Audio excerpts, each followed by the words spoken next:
Bonjour, dans cette vidéo on va s'intéresser à la comparaison de la force de Lorentz avec le poids d'une particule chargée.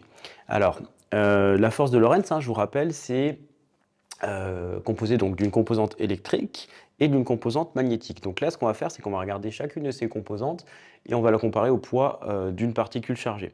Alors, dans cet exemple, on va s'intéresser à un électron, mais ce serait aussi valable dans un exercice où on vous donne une particule chargée avec une certaine masse, avec une certaine charge, et qu'on vous demande notamment de montrer que son poids est négligeable devant la force électrique ou devant la force magnétique. Alors, dans un premier temps, pour la force électrique, je vous rappelle sa norme, donc c'est la valeur absolue de la charge électrique fois E. On va raisonner en ordre de grandeur. On va considérer qu'on a deux plaques qui sont chargées, situées à une distance de 10 cm et auxquelles on applique une différence de potentiel de 10 volts. On va considérer comme particule, comme je le disais, un électron dont la charge en valeur absolue est égale à la charge élémentaire et sa masse va être égale à 9,1 fois 10 puissance moins 31 kg.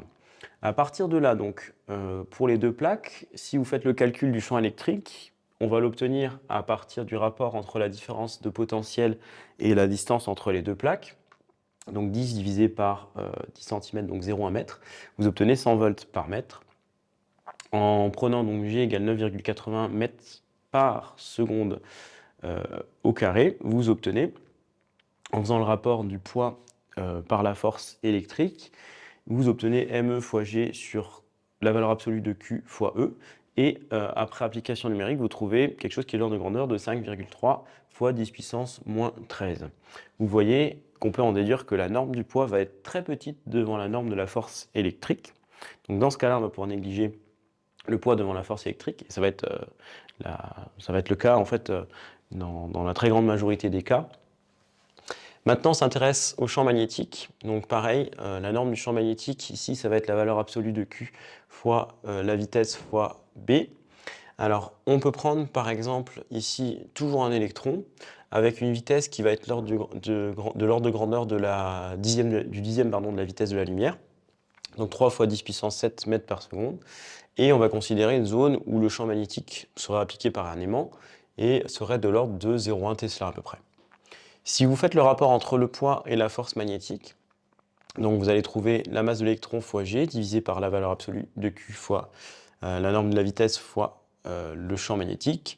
Et après application numérique en utilisant ces valeurs, vous trouvez quelque chose qui est de l'ordre de grandeur de 10 puissance moins 17. Et donc, même conclusion, le poids va être négligeable devant la force magnétique. Voilà, donc ça c'est un truc assez classique et des fois ça pose un petit peu de soucis, mais vous voyez qu'il n'y a rien de très compliqué. Donc là, c'est un cas où j'ai choisi un petit peu les ordres de grandeur. Maintenant, dans les exercices, c'est quand même assez guidé. Vous allez avoir des infos sur la particule. On va vous donner sa charge, sa masse, le champ électrique ou le champ magnétique, selon les cas. Et vous allez pouvoir assez facilement déterminer le rapport entre le poids et la force électrique ou magnétique. Voilà. J'espère que cette vidéo vous sera utile. N'hésitez pas à la liker si c'est le cas, à vous abonner et à laisser un commentaire. Voilà. Merci pour votre attention.